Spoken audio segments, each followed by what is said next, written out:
My name is Claire Donovan. I'm 31 years old, and the first time my mother called me too independent, I thought it was a compliment. It wasn't. She said it at my sister's bridal shower.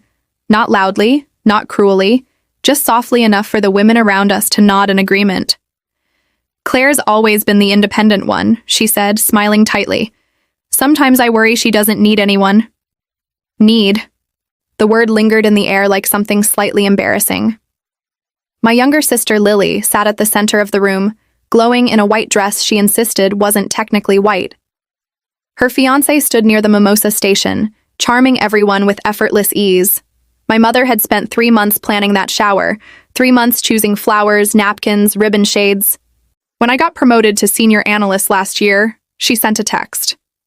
Proud of you. Don't work too hard. That was the difference. Lily was celebrated.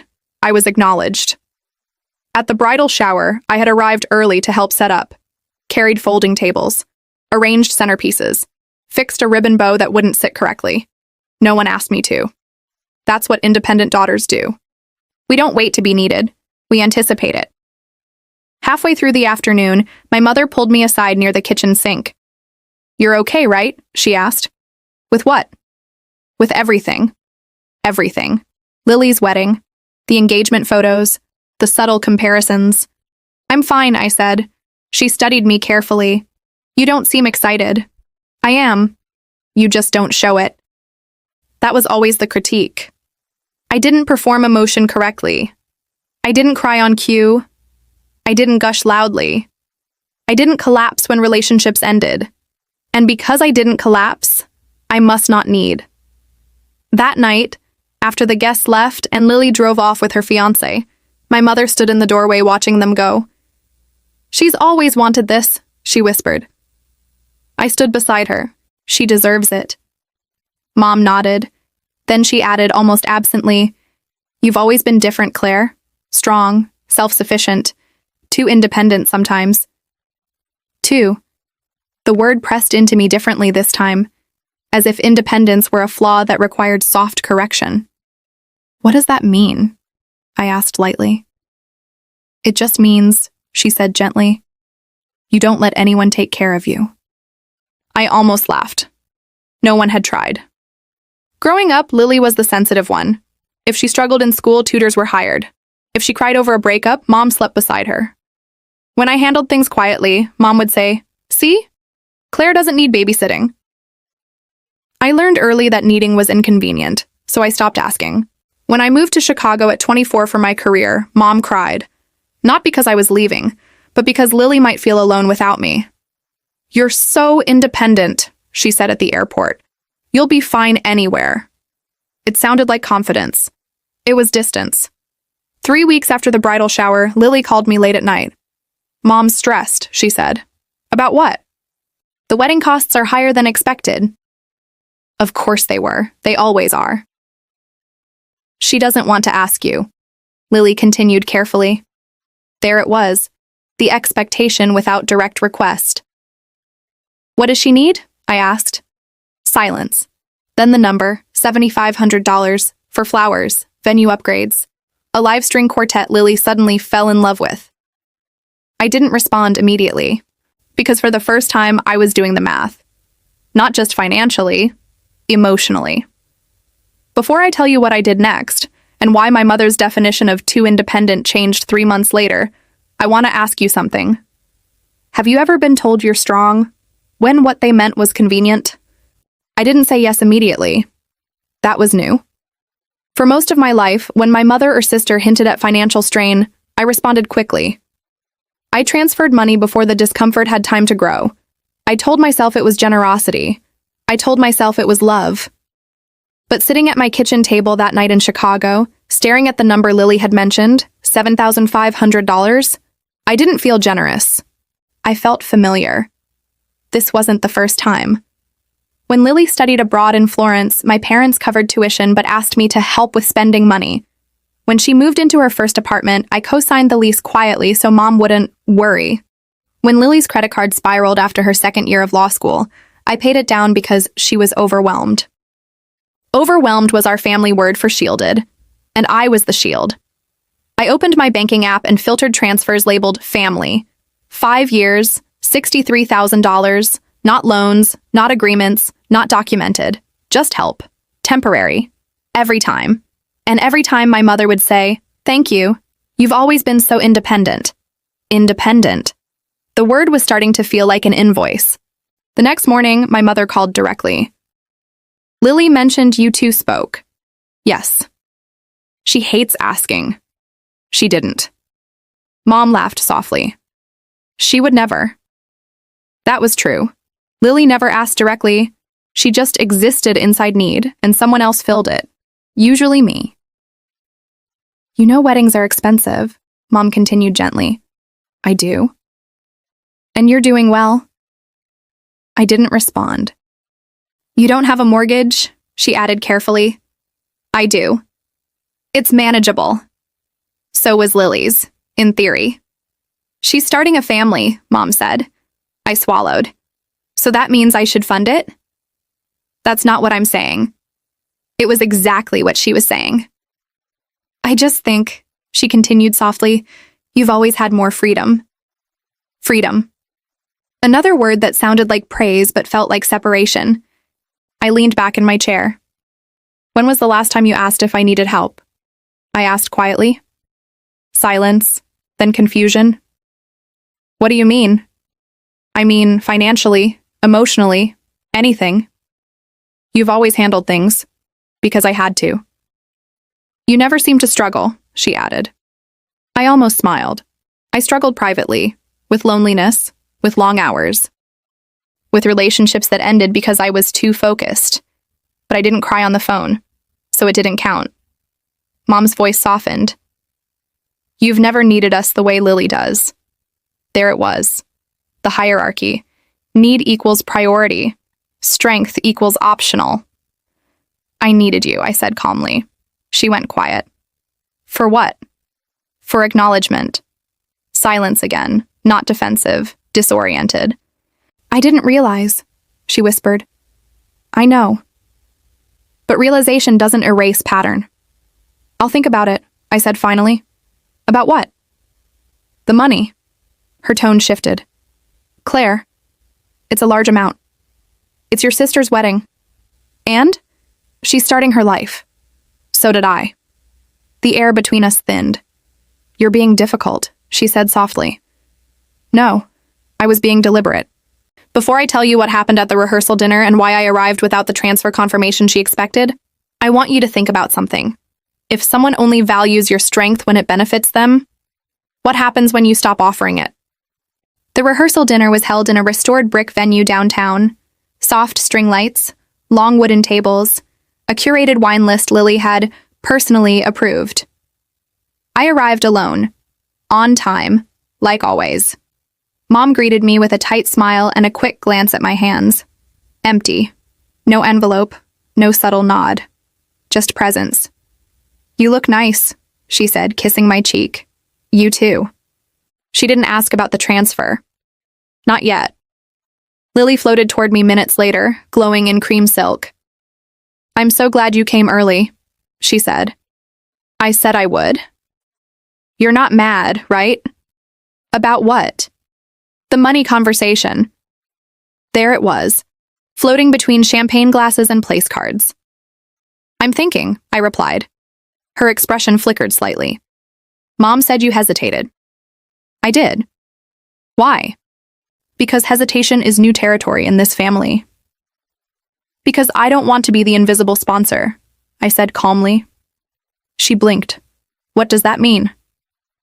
"It means every time something stretches financially, my independence becomes your solution." She looked confused. "That's not fair." "No," I agreed. "It isn't." Her tone sharpened slightly. "You make more than both of us.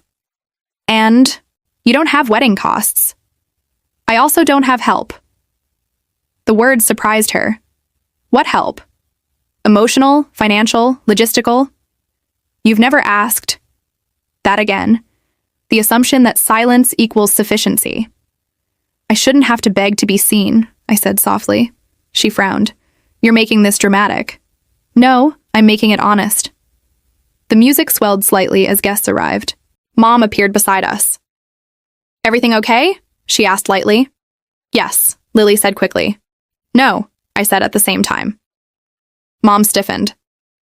"Claire, I'm not sending the $7,500, I said evenly. The words landed gently but firmly. Lily's face drained of color. Mom's smile froze. "You can't be serious," Lily whispered. "I am." But we counted on that. There it was again. Counted, not hoped. Not appreciated. Counted. "That was the mistake," I said. Mom's voice trembled. "This is your sister's wedding." "I know. You're ruining it. I'm refusing to finance it." Silence. Not loud, just stunned. Guests laughed across the room. Glasses clinked. Life continued around us. Lily's eyes filled. "You don't care about me." "I care about you," I replied softly. "I don't care about being your buffer." She shook her head. "You've changed." "No," I said. "You're just noticing." Mom stepped closer. "You've always been so independent," she said, almost pleading. "Yes." "And now you're proving it?" "Yes." The word felt heavier this time, because it wasn't defensive, it was resolved. Before I tell you what happened the morning of the wedding and why my mother's speech changed mid-sentence, I want you to consider something. If someone calls you too independent, what happens when you stop softening it? The morning of the wedding was quiet in a way that felt unnatural. No dramatic confrontation, no tearful phone calls, just absence. I woke up in my hotel room at 6:42 a.m., sunlight slipping between heavy curtains, and checked my phone out of habit. No missed calls. No messages from Mom. No guilt-laced texts from Lily. Just the silence of recalibration. I dressed slowly. Navy silk dress. Minimal jewelry. Hair pulled back neatly. Nothing that competed. Nothing that apologized. When I arrived at the bridal suite, Lily was surrounded by bridesmaids in matching robes, champagne already open. Mom was directing movement like a stage manager. "Claire," she said when she saw me. No warmth, no coldness, just evaluation. "You made it." I said I would. Her eyes scanned my face, searching for something. Remorse, perhaps. She didn't find it. Lily avoided eye contact at first. Then, when the photographer asked for sister shots, she hesitated. For a split second. Then nodded. I stepped beside her. The photographer positioned us closer. "Lean in," she said cheerfully. Lily did. Tentatively. The camera clicked. Mom hovered nearby. Watching. Assessing. Not once did she reposition me this time. Not once did she ask me to step aside. That subtle shift felt louder than any apology. Halfway through the morning, Mom pulled me aside into the hallway. "You really meant it," she said. "Yes." "You didn't even offer half." "No." She studied me carefully. "I thought you were upset about being single," she said quietly. I almost laughed. "This isn't about that." "Then what is it about?" "It's about being visible only when I'm useful." Silence. The kind that makes reflection unavoidable. "You're not invisible," she said weakly. "I am when money enters the conversation." Her lips pressed together. "You've always been so capable. And because of that, I'm optional." That landed, because she understood it now. "I didn't mean for it to feel that way," she whispered. "I know." The music began outside. The pre-ceremony string quartet Lily had fallen in love with. Paid for. By her fiancé. Not by me. Mom exhaled slowly. "You don't need us, do you?" The question sounded smaller than she intended. "I want you," I said gently. "That's different." She didn't respond immediately. Then she nodded once. Later, during the reception, speeches began. Best man first. Then Dad. Then Mom. She stood at the microphone, smiling at the crowd. "My beautiful daughter Lily has always known what she wanted," she began. Applause. "She's strong in her own way." Then she paused. "And my older daughter Claire." The room shifted subtly. "She's taught me something recently." I held my breath. That independence isn't distance. It's strength. Silence, then gentle applause. She doesn't need to prove her love by giving more, Mom continued, voice steady, and I'm proud of her. I didn't cry. I didn't collapse into gratitude. I simply held her gaze. Because for the first time, she wasn't describing me as too independent. She was describing me as enough. Before I tell you what happened 3 months later, when Lily called me with a tone I'd never heard before, I want you to think about something. If you've been shrinking for years to stay comfortable, what happens when you finally stand upright? 3 months after the wedding, I was sitting at my kitchen table in Chicago when Lily called. It wasn't unusual for her to call. What was unusual was the time. 8:16 a.m. She never called that early unless something had gone wrong. Hey, I answered. Her voice sounded different. Not fragile, not defensive, measured. I need advice, she said. I waited. Daniel and I are thinking about buying a house. That's exciting. It is. Pause. We don't want to overextend. The word felt deliberate. Overextend. I smiled slightly. That's wise. We're meeting with a lender this week. Okay. And I was wondering if you could look at the numbers. Not for money, for perspective. For the first time, she wasn't calling because I was a buffer. She was calling because I was capable. Send them, I said. There was a breath on the other end. Thank you. The simplicity of it settled something in me. Later that week, Mom called too, just to talk. Not to hint, not to suggest, just to ask how my quarter-end reporting was going. She listened, fully. Didn't pivot back to Lily, didn't compare, didn't soften me into too independent. At one point, she said something that stayed with me. I used to think independence meant you didn't need closeness, she admitted. And now? I asked.